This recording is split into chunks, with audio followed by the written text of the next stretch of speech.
Welcome back ناظرین، ایک مرتبہ پھر اپنے پروگرام میں آپ کو خوش آمدید کہتے ہیں.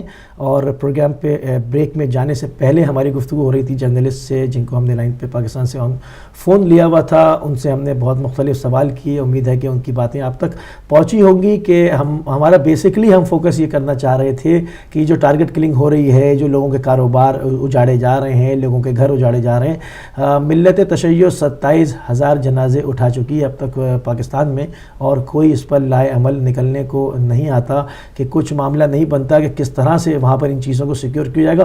کیونکہ اگر ایک ڈاکٹر مارا جاتا ہے تو ڈاکٹر کا ایک پرسنل مذہب کچھ بھی ہو، ڈاکٹر ایک مسیحا ملت ہوتا ہے، ایک قوم کا مسیحا ہوتا ہے.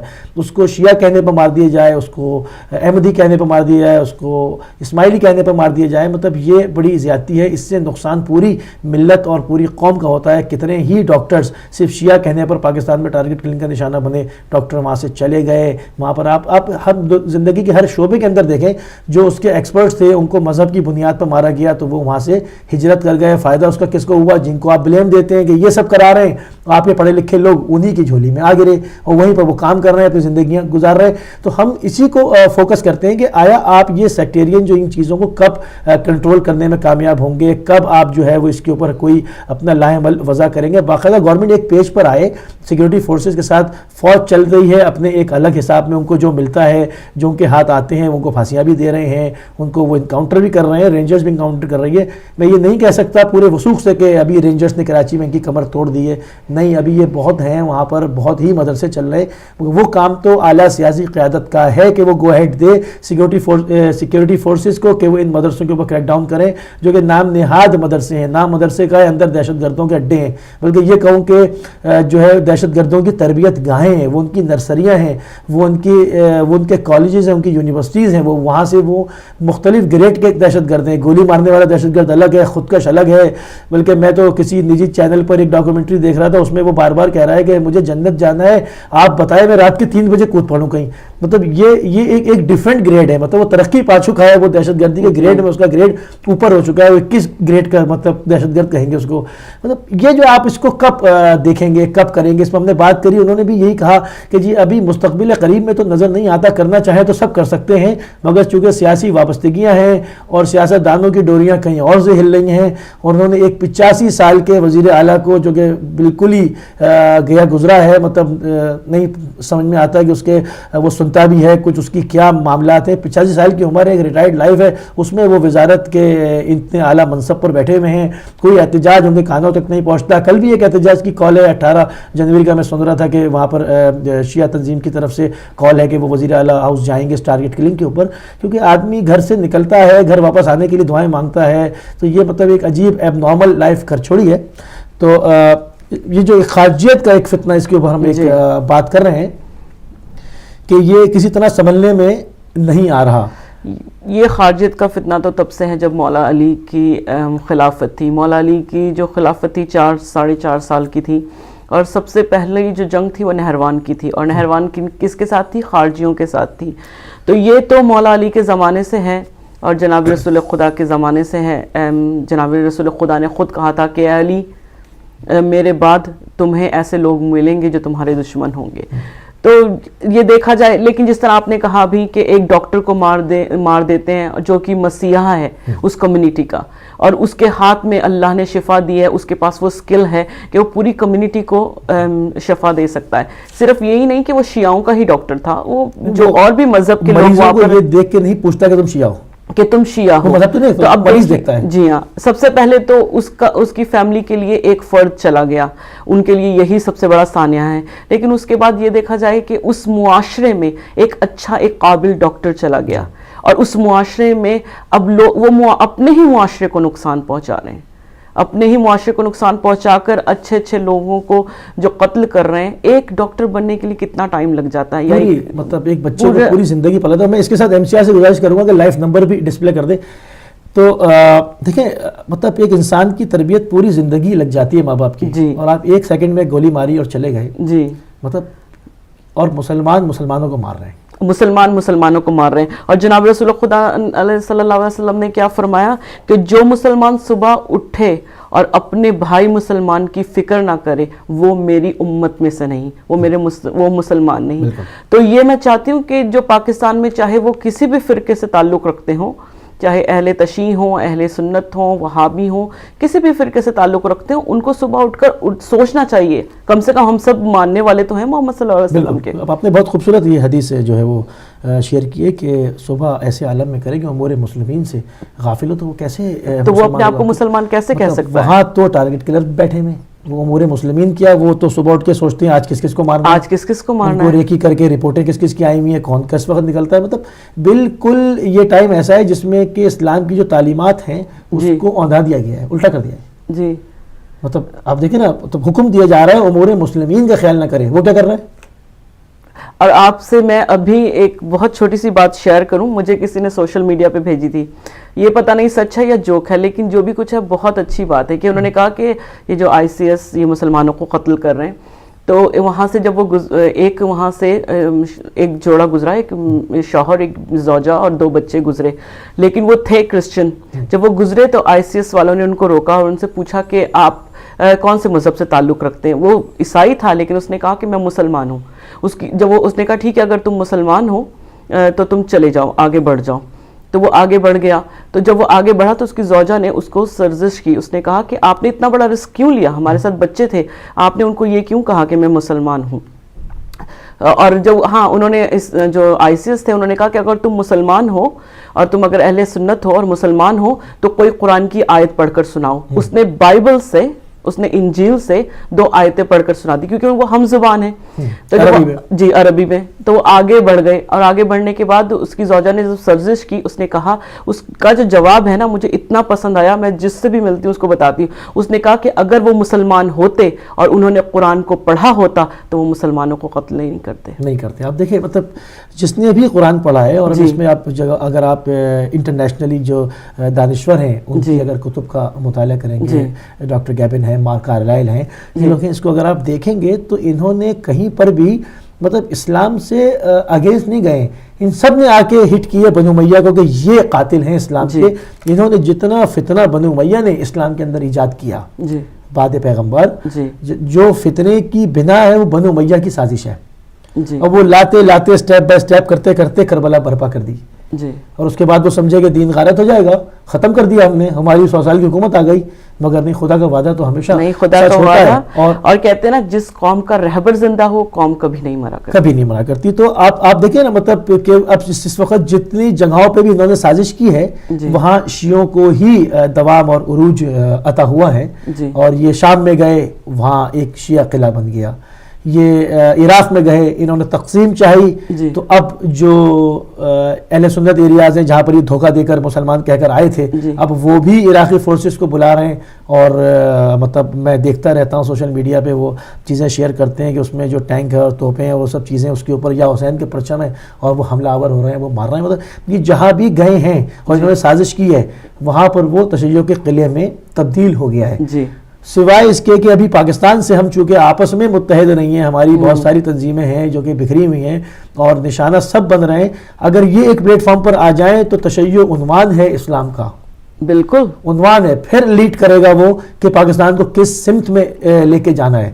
چونکہ ابھی خود ہم ایک پلیٹ فارم پر نہیں ہیں, اس لیے ہم اس معاملے کو صحیح سے ٹیک اپ نہیں کر پا رہے ہیں.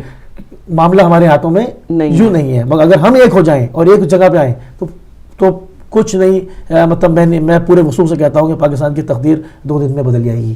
میں کہتی ہوں عالم مسلم کی تقدیر بدل جائے گی. اگر دیکھا جائے, اگر یہ سارے جو ملک ہیں, الحمدللہ اللہ نے ان سارے ملکوں میں آئل دیا ہے اور سونا دیا ہے, اتنا کچھ ہے ان لوگوں کے پاس, کہ اگر یہ سارے ایک جگہ اکٹھے ہو جائیں تو ہم سب سے دنیا کی سب سے بڑی طاقت ہوں گے. مسئلہ یہ ہے کہ عوام تو بیدار ہو چکی ہے اور عوام ان سے نکلنا بھی چاہ رہی ہے. مسئلہ یہ ہو رہا ہے کہ جو انہوں نے حکمران مسلط کیے ہیں لوگوں پر, تمام بیشتر مسلم ممالک کے اوپر, وہ ان کے لوگ ہیں. جہاں پر بھی وہ یا تو ان کو پیسے سے مست رکھا جاتا ہے یا ان کو عیاشی میں ڈالا ہوا ہے, جہاں پر بھی وہ اس سے نکلنے کی کوشش کرتے ہیں. آپ نے دیکھا مصر میں ٹینک چڑھا دیے لوگوں پر, ٹھیک ہے نا. آپ نے بحرین دیکھ لیں, آپ یمن دیکھ لیں, ٹھیک ہے نا, آپ اردن کے اندر سختی دیکھ لیں, جی ایون ملیشیا دیکھ لیں کہ آپ بتا نہیں سکتے کہ آپ کون ہیں, ورنہ آپ کا پاسپورٹ اسی وقت اسٹیمپ لگے گی باہر آؤٹ, جی خروج لگا دیں گے آپ کو وہ کہ جائیے. تو مسئلہ یہ ہے مسلمان جو ہیں وہ آپس میں متحد ہیں, مگر جب ان سے نجات ملے گی ان حکمرانوں سے تو پھر حقیقی وہی بات آ جاتی ہے نا کہ جناب رسول خدا کی وفات کے بعد وہی دور دوبارہ سے ایک طرح دیکھا جائے تو گھوم پھر کے آ رہا ہے نا, کہ حکمران اپنا مفاد دیکھ رہے ہیں, یہ نہیں دیکھ رہے کہ اللہ نے کیا فرمایا یا رسول اللہ کیا فرما گئے یا قرآن کیا تعلیم دے رہا ہے. وہ یہ دیکھ رہے ہیں کہ اگر ہم یہ کام کریں گے تو ہمارا اس میں کتنا مفاد چھپا ہوا ہے. آپ کی اجازت سے میں پہلی کالر کو شامل کروں پروگرام میں. السلام علیکم. السلام علیکم جی, کیسے ہیں آپ؟ ڈبلن سے بات کر رہا ہوں. کون صاحب؟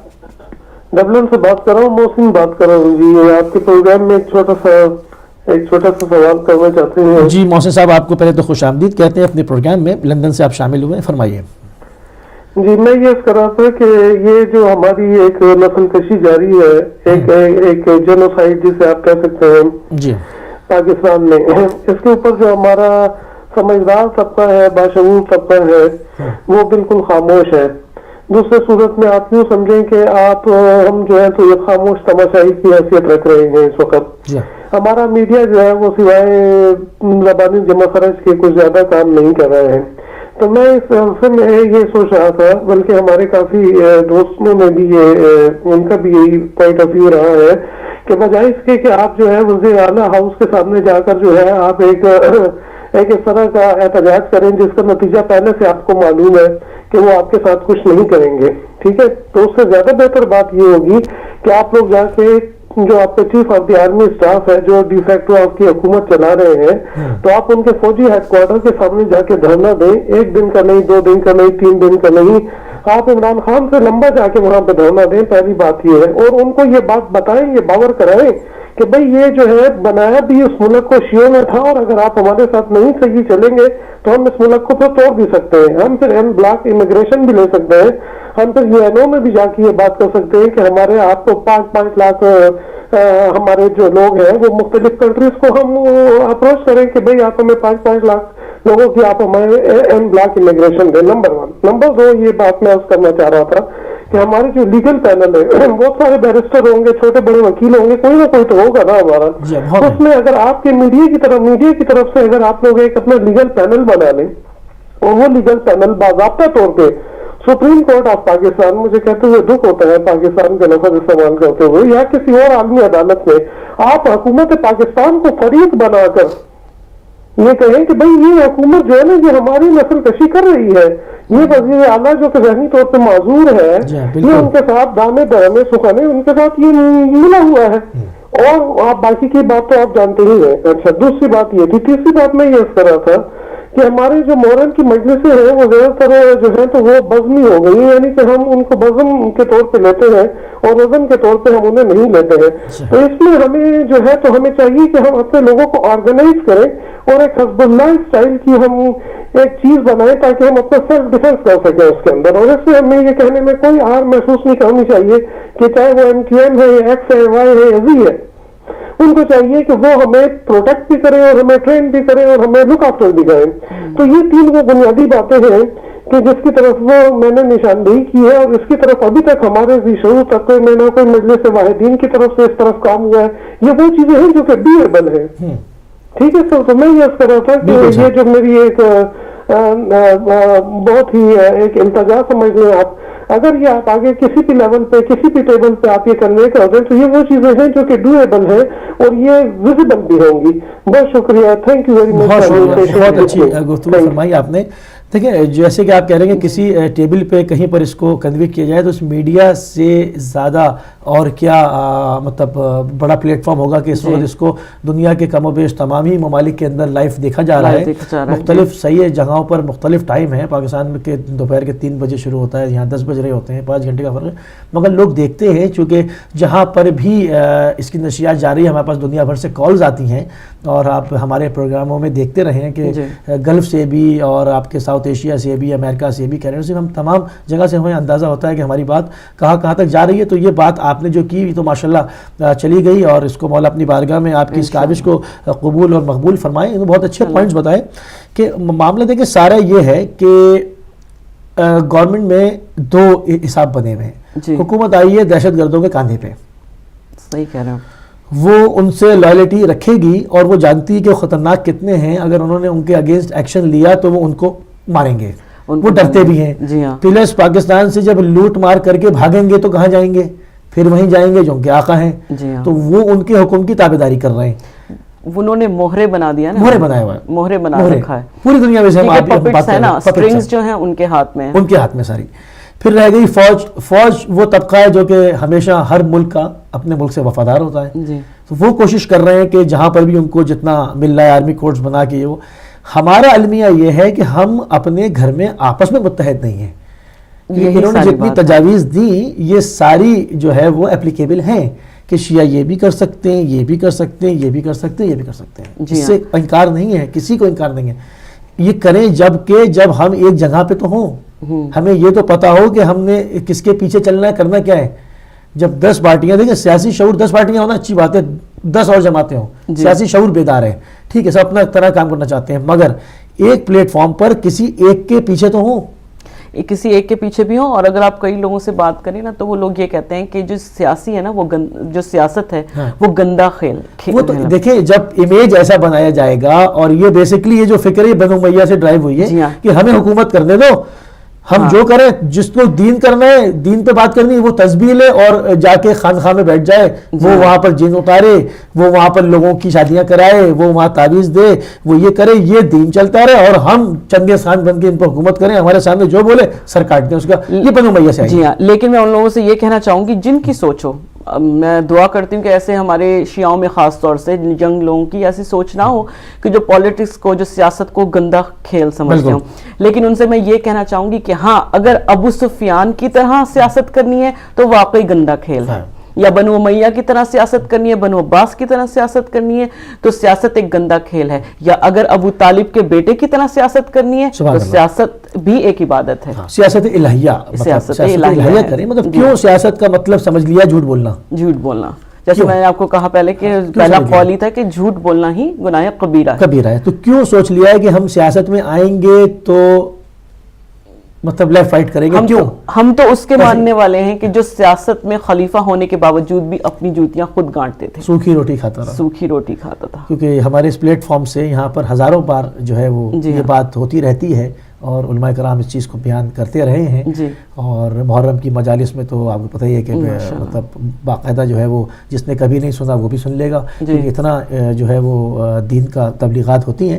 تو بات ساری یہ ہے کہ لائلٹی بیسڈ کرتی ہے کہ پہلے تو وہ حکومت آئے مسلمان ممالک پر جو بیرونی ایجنڈے سے نہ بھیجی گئی ہو, جو اس ملک کی اپنی حکومت ہو, جو اس کے ملک کے اپنے لوگوں نے چنا ہو, نیشنل انٹرسٹ پہ ہو, نیشنل انٹرسٹ پہ ہو, اس کے لوگوں نے چنا ہو, انہوں نے انتخاب کیا ہو.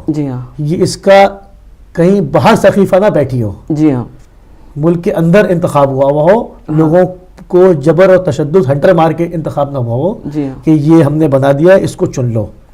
اب میں نے ایک خبر اور شیئر کروں, ابھی میں نے اسی ویک کے اندر, کیونکہ ہمارا اس میں ویک ریویو بھی ہوتا ہے پورا, ہم اس میں پورے ہفتے سے خبریں بھی جمع کرتے ہیں, تو ابھی خبر آئی کہ افغانستان میں داعش نے, ISS نے طالبان کے اوپر اٹیک کیا اور وہاں ان کے ہیوی آمنیشن کا استعمال ہوا, 50 لوگ لقمہ اجل بنے. تو مجھے بڑی حیرت ہوئی, میں نے کہا اس کی ڈیٹیل نیوز ذرا چیک کروں کہ ہے کیا, مطلب دونوں گروہ خوارج کے ہیں, آپس میں کیوں لڑ رہے ہیں. پھر مجھے وہ مولا کی حدیث بھی یاد آئی کہ یہ دولہ کا نام استعمال کریں گے اور کالے جھنڈوں کو استعمال کریں گے, کنیت میں ابو ابو ابو کر کے اس کو زیادہ یوز کریں گے, ابو الشیشانی, ابو فلاں, ابو فلاں. تو اور ان میں آپس کے اختلافات بھی ہوں گے, دوسرے کو قتل بھی کریں گے. تو میں نے اس کو دیکھا اور یہ حدیث ذہن میں رکھ کے تو ایسا لگا کہ مطلب باقاعدہ وہ مطلب اسکرین بن گئی ٹی وی کے سامنے, چیزیں آ گئیں کہ انہوں نے ان سے کہا کہ ملا عمر ہلاک ہو چکا ہے اور تم ابو بکر بغدادی کی بیعت کرو. تو انہوں نے بولا نہیں, وہ ہلاک نہیں ہوا, روپوش ہے. تو اس میں آپس میں فائرنگ ہوئی, ایک دوسرے کے 50 آدمی مار دیے. تو ان کی جو ہے وہ انسانی جان کی کوئی ویلیو نہیں ہے, کوئی ویلیو نہیں. ان کو اس طرح سے برین واش کرتے ہیں کہ وہ مطلب لوٹو, مارو, کھاؤ سب کچھ, اور اللہ کا نام استعمال کرو اور جو جی میں کرتے رہو. لیکن آپ یہ دیکھیں نا کہ قرآن میں ہی اللہ نے فرمایا کہ آپ اگر ایک نفس کو زندہ کریں گے تو ایسا ہے جیسے آپ نے پوری کائنات کو زندہ کیا, اور ایک نفس کو قتل کریں گے تو اس طرح ہے جیسے پوری کائنات کو. تو چاہے کوئی بھی کسی بھی فرقے کا, کسی بھی ممالک کا انسان ہو, چاہے وہ عیسائی ہو, شیعہ ہو یا اہل سنت سے ہی ہو, پر انسان ہو, اگر آپ نے اس کو قتل کیا ہے تو آپ سیدھے طور پر ان کے نئے نئے جرائم ہیں, یہ ڈھونڈتے ہیں جرائم. ابھی میرے پاس اور خبر آئی ہے, انہوں نے موصل سے کچھ لوگوں کو اونچے ٹاورز پہ سے پھینکا ہے زندہ, جی کچھ لوگوں کو. وہ میں تصویریں نہیں شیئر کر پایا ہوں کیونکہ اس کو وہ ابھی بالکل ڈیورنگ دا پروگرام میں نے دیکھی ہے کہ وہ اس باقاعدہ موصل کے اوپر بہت بڑے ٹاور پہ سے لوگوں کو اچھالا ہے عبرت کا نشان بنانے کے لیے. تو یہ وہ چیزیں ڈھونڈتے ہیں جس سے کہ لوگوں کی حوصلہ شکنی ہو اور لوگ ان کے سامنے قیام نہ کریں. یہ آتے جائیں, لوگ ہٹتے جائیں, یہ اپنا کام کریں. یہ مال و ثروت, تیل کی دولت لوٹ کے اپنے آقاؤں کو دیں. جی ہاں, کیونکہ میں نے پہلے بھی کہا تھا کیا مقصد کیا تیل کا کنواں کھدا لو بیلچے سے کھدتا ہے. تو تیل چوری جو ہو رہا ہے ان سے قبضہ کرایا جاتا ہے, ان کے آقا آ جاتے ہیں پورے انجینئرز لے کے, ہیوی اکوپمنٹ لے کے, اس سے وہ وہاں سے آئل نکال رہے ہیں کروڈ اور اس کو وہاں سے بھیج رہے ہیں. اصل میں جو باہر کی طاقتیں ہیں نا, وہ ان کو پتا ہے کہ مسلمانوں کے خود دشمن ہیں. تو وہ کیا کر رہے ہیں کہ مسلمانوں کو آپس میں لڑوا کرنا اپنا مفاد. کیونکہ وہ دیکھیں جو تیل کی دولت والے ملک ہیں ایک ایک کر کے. اب آپ کہیں جی پاکستان پہ کیا پرابلم ہے, تو پاکستان میں بھی بلوچستان میں پورا آئل ہے. جی, تمام نیچرل ریسورسز جو معدنیات ہم جسے کہتے ہیں وہ بلوچستان میں موجود ہے. کوئلے کی کھانیں, آپ کی تمام چیزیں وہاں ہیں. وہاں پر باقاعدہ جو ہے رو نے پنجے گاڑے میں, ٹھیک ہے, موساد نے پنجے گاڑے میں, اور یہ کارروائیاں کرتے رہتے ہیں. انہوں نے بلوچ لبریشن آرمی وغیرہ یہ سب بنا کے پاکستان آرمی کے اوپر انہوں نے یہ الغار کری ہے. بہرحال انہوں نے مشرف کے ٹائم میں بھی ان کو کلیئر کیا, کافی کرتے رہتے ہیں. وہ بھی ان کا فوکس ہے کہ اس کو کاٹ دیں تو ایران سے آزاد بلوچستان کاٹ دیں, تو ایک بلوچوں کو انہوں نے یہ ایک وہ دیا ہوا ہے کہ بھائی تمہیں آزاد کر دیں گے. بیسیکلی وہاں کا تیل نکالیں گے, ساری معدنیات نکال کے چوری کر کے ان کو کچھ بنجر زمین دے کے چلے جائیں. اس کے اوپر کام کر رہے ہیں. دوسرا, پاکستان ایک ایٹمی قوت ہے. جب تک وہ ایٹمی قوت رہتا ہے یہ ایران کی طرف نہیں دیکھ سکتے, کیونکہ چاہے ہم آپس میں کتنے ہی دستوں گریباں ہوں, دشمن مسلمان ہی سمجھتا ہے آپ کو. جی ہاں, وقتی طور پر وہ آئیسس والوں کا علاج بھی کر رہے ہیں اسرائیل کے ہاسپٹلز میں, ان کو مرہم پٹی بھی کر رہے ہیں. وہ بھی اس لیے کر رہے ہیں کہ واپس جا کے پھر 2-4 کے گلے کاٹ لو, کیونکہ ان کی ہمدردی میں نہیں ہو رہی ہے. ان کو وہ ریڈی کر رہے ہیں دوبارہ کہ ہمارے لیے نوکری کرو, کیونکہ یہ جو خارجی ہیں یہ یہود کے نوکر ہیں. جی ہاں, یہ یہودیوں کے نوکر ہیں, یہ زر خرید نوکر ہیں. یہ اللہ کا نام لے لے کہ ان کے لیے جانے دے رہے ہیں. تحفظ کس کا کیا کبھی آئی ایس ایس نے ایک راؤنڈ فائر کیا؟ وہی نا, اگر کرنا چاہیں تو بلکہ میں سمجھتی ہوں کہ فلسطین جو ہیں وہ اہل سنت ہی ہیں, شیعہ تو نہیں ہیں, ان کی مدد کریں. کیونکہ وہ بیچارے, جب بھی آپ نیوز کھول کے دیکھیں, یہ کوئی بھی نیوز, آپ بڑے نیوز چینلز ہیں, بلکہ بڑے نیوز چینلز اس کو دکھاتے ہیں, وہ یہی دکھاتے ہیں کہ فلسطین ہر روز اتنے سارے معصوم بچے مر رہے ہیں, اتنی ساری عورتیں مر رہی ہیں, اتنے سارے مرد مر رہے ہیں. تو مطلب اگر میں چاہتی ہوں کہ اگر وہ واقعی سچے معنوں میں اپنے آپ کو مسلمان کہتے ہیں اور مسلمانوں جیسے ان کے کام ہیں, تو وہ کیوں نہیں جاتے فلسطین؟ شامل کرو. جی ضرور, کیوں نہیں. جی السلام علیکم. وعلیکم السلام بھائی, کیسے ہو جناب؟ کیسے ہیں صاحب؟ بیٹے آپ کو بھی سلام, اور نقوی بول رہا ہوں. جناب جناب جناب, آپ تو 11 بجے کا پروگرام ہوتا ہے, آج آپ جلدی آ گئے. آج ہمارا ٹائم چینج ہو گیا اور ہم 11 آور پہ ہوا, تو ہم اناؤنس بھی نہیں کر سکتے. ہم 10 سے 12 ہی کیا لگایا تو آپ, میں نے کہا یہ کیا ہوا, یہ پہلی نہیں, اب ہم 10 سے 12 ہی کیا کریں گے, اور نئی ٹائمنگ بھی ڈسپلے ساری ہو جائیں گی آج انشاءاللہ. ٹھیک, تو ابھی تو مجھے پتا نہیں ہے. ہم ملت کے ایشوز لے کر بیٹھے ہیں. 2 لوگوں کی ہم نے تصویریں دکھائیں, جعفر عباس کی اور نعیم جعفری کی, جن کو سرکاری سرپرستی میں, جو کہ میں چاہوں گا چلیں ایک مرتبہ پھر وہ تصویریں MCR سے گزارش کروں گا 2 شہداء کی جو تصویریں ہیں وہ دوبارہ ایک مرتبہ دکھا دیں, تو ہمارے اپنے ناظرین جنہوں نے ہمیں ابھی جوائن کیا ہے وہ بھی دیکھ پائیں گے کہ 2 جو شہید ہیں یہ ہماری اسکرین پر ڈسپلے ہو گئی. یہ جعفر عباس جعفری اور سید نعیم جعفری, ان کو جو ہے وہ گڈاپس کے ایریے سے منگو پیر کی طرف سے اغوا کیا گیا. 4-5